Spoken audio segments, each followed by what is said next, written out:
Social engineering. Social engineering. This is a way that a lot of times the people use to manipulate people to give them personal information. For instance, they will try to get your PII, collect the profile of a person, social engineer the person to try to at some point later in later point in time to try to either attack the person, the systems, attack the systems, or either their identity or whatever. This social engineering is a way that people will try to harm people by very easy things. They just try to learn more and more information about the person that eventually can harm them in the later date. Um, and there's phishing attacks. Phishing attack is where you just take randomly, maybe send an email or randomly send a message to anyone and see if anyone will bite. Anyone will bite and say, okay, let me respond to this message. Let me give them the information they want to. How many times have we maybe got a email? I got an email. Oh, this person in this other country that you don't know, help me. I need help. Right? They want you to respond and say, do I know you or something? Just start a conversation. It's a phishing attack. So be careful of those random attacks. Do not respond to them. And there's either spear phishing is where the fraud attempts that they are targeted to specific people. Maybe they will know that you're involved in a certain organization. Maybe you are on the board of a certain organization. Maybe you are in charge of a certain organization. They will look for certain people and certain profiles to try to get to try to take advantage of maybe that group or maybe just the leadership of that group. Okay. So that's spear phishing. For instance, if your fraudulent emails were sent out to Microsoft employees aiming to steal information from Microsoft secrets. That was just one example. But this is spear phishing. Remember this is the difference between phishing and spear phishing. And then there's vishing. Vishing is attempts to manipulate a person via giving them the PII over the phone. Vishing, voice. And then there's smishing, which is attempt to manipulate a person to give them a PI via text message. This is a random text message and to see if anyone responds. So these things are very common for attackers to use to try to take advantage of those people that are unaware of how these attacks take place. Okay, so be very careful on these devices. Okay, so malware. I think we've discussed last week malware that is just basically malicious ware that is designed to harm the target. Maybe they can steal information, spy on the user, gain control of the computer. This is what malware is designed to do. And governments produce malware. Individuals produce malware. There's individuals that produce malware nowadays, maybe to try to do some ransomware attack. There's governments that produce malware to try to cripple another government. This malware is a big business where millions and millions of dollars are generated through malware. So but one thing is for regular people too. We need to be very very careful with malware and not to put this on our computers. Okay. And so there's categories for how it spreads and what it does, how it spreads and what it does. Now, some of the malware we're going to discuss today are viruses and worms. Is the first one. Viruses and worms, and then of course the rest of the list. Virus and the worms.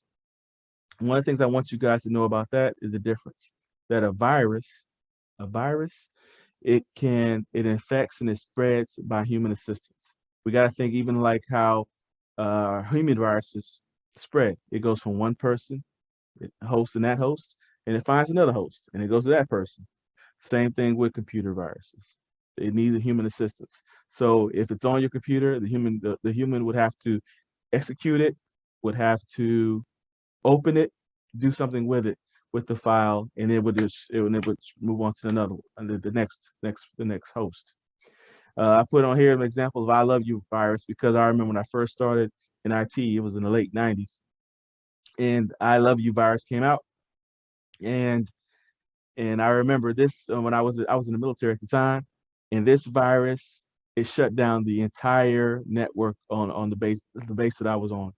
And so we couldn't do anything because it went through the contact list of everyone's email on the base. And so this was the first one I remember, and it took me, I think took us almost a week to recover from that virus. You had to rebuild many servers. All right. And so then there's the worms. Worms can affect and they spread without human assistance. They just go from one one. They have a code that tells it what to do. All right, you go to this one, this computer. If you find this hole, this port open, go to the next computer. You go to that computer, find this port open, go to the next one. It knows what to do. Okay. And then there's zombies. The zombies they compromise computers under control of an attacker, under control of an attacker. So they have basically these computers are being controlled by someone else, and it creates basically a denial of service by the people that are trying to use it but they're under control of someone else, zombies. And it makes it impossible. It makes it possible for someone to control your computer from another location. But then there's botnets. Botnets are comprised of many zombie computers. So there are many computers under control of an attacker, and this is called a botnet.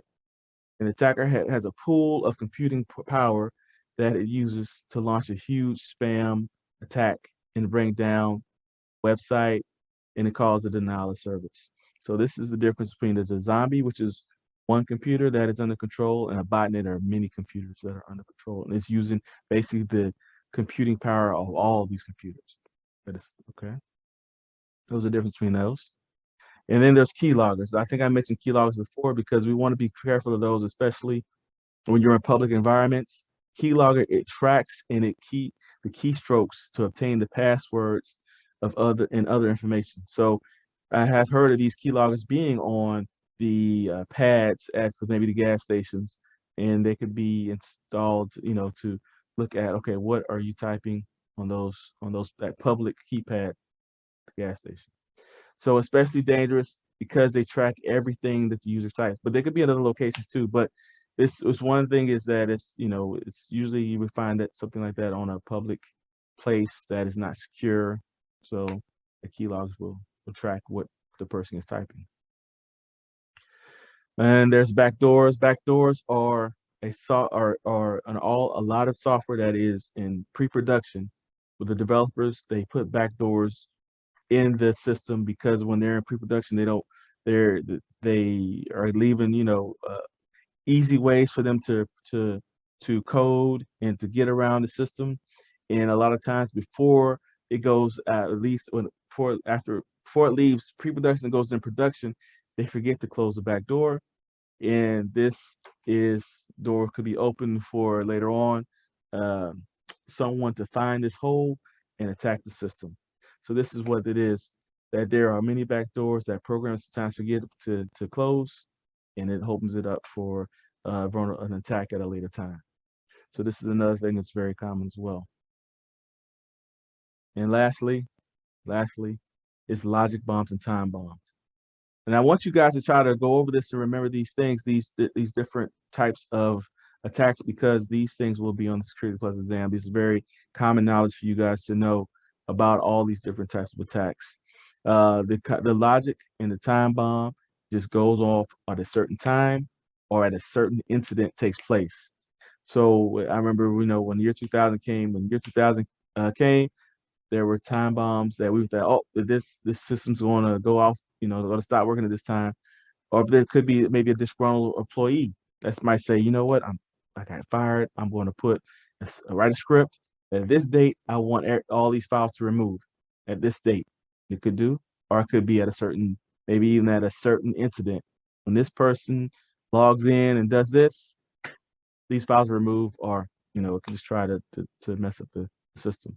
So these are the types of, I guess, codes or conditions that can cause a logic or a time bomb. All right.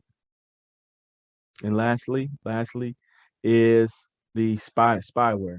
And spyware is very, very common because it collects information about you without your knowledge. And spyware is something